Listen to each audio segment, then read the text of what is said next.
And now over on the project, Jesse, I'm almost scared to ask this. What kind of bugs? Oh, yeah. Well, I'm going to make you wait, Sam. We're also going to make you wait for Jimmy Barnes, who's in the house tonight. But first up, if you're into creepy crawlies, this story's for you. And if you're not, well, don't turn away either, because it turns out some of the baddest bugs in the world are here in New Zealand. And tonight we're going to tell you how to fight back.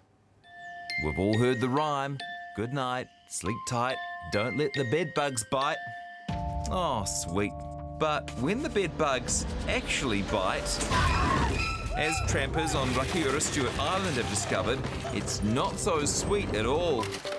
Since February, the North Arm hut on Rakiura Track has been battling the little buggers, and despite valiant efforts, we've applied 7 fumigation treatments now. They refuse to die. Unfortunately, these must be the hardiest bed bugs known to the world, because they still keep reappearing. Like vampires, bed bugs drink human blood and hide during the day.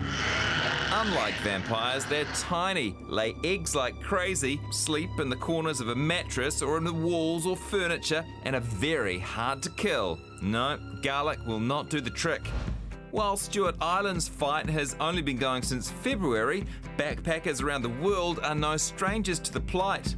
In the middle of the night, I felt a bit of an itch, and so I woke up and I looked down, and lo and behold, there's a bug. And lest you think you're safe if you stay out of hostels and huts, au contraire. At the Times Square Doubletree, a guest said a stay there last year left hundreds of bite marks on the face, neck, arms, and hands. So, if you come across these nasty little creeps, do you need a flamethrower and a can of gasoline, or is there a better option?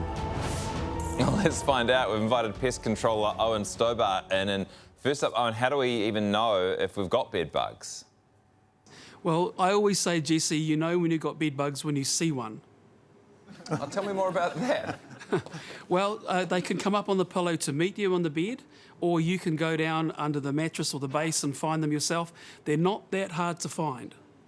And how do you get rid of them if you have them? Well, the best way to use is a multi-pronged attack, but before you start anything, you want to make sure that you use 2 things that everyone has in their face, and that is their eyes. You want to inspect the area thoroughly and look for bed bugs or signs of bed bugs, such as the marks they leave or the shells they leave behind when they grow. Ugh. What does a shell look like? Well, they look sort of the same sort of opaque shape that you see on the Alien movie when it sheds its skin, but they're much smaller. Okay. Sort of a tan, see-through colour. Trying to make this more horrifying. I wouldn't do that. What do you do once you establish they're there? Well, once you've established they're there, you want to then take the best course of action, which may include chemicals, it may include heat or cold. You can also use encasements, and you can also use traps. Hey, we live in New Zealand, so I'm guessing you've seen some pretty interesting DIY approaches to this issue. So yeah, people have done some strange things. One guy had like a gas axe and he was sort of burning the walls. And he said to me, "Oh wow, look, I got them here and I got them there." And I was like, "Oh my God, you didn't kill yourself because you could have set the whole place on fire." So don't use a flame. This is all great stuff, Owen, but I think the question on everyone's lips watching right now is, if a bed bug was the size of a human, how much blood would it drink every night? A lot. Probably 4 or 5 humans worth of blood. I mean, they start very small and they get very big. So they think they increase their size about 5 times once they've taken their feed. Wait, in the night? Yeah, on one feed, they go from very small to very large. They go from an oval shape to like a witch's hat shape, like a cone shape. Sorry, so I could go to sleep and then I use those things in my face and I see them on the pillow and they're tiny, and then the next morning is the size of a poodle next to me. not quite a poodle, but they're bigger. They're much larger. Oh, they can have their house. Yeah, that's right. Oh, and thanks for your advice. Great to chat to you tonight. You're welcome.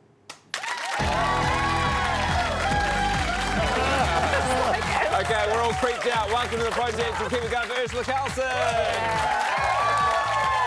Great to have you on. Is that a bed bug-based injury you've got there? Yeah, mate, that was a backflip off the double bed and didn't land it. Well, nice to have you here anyway.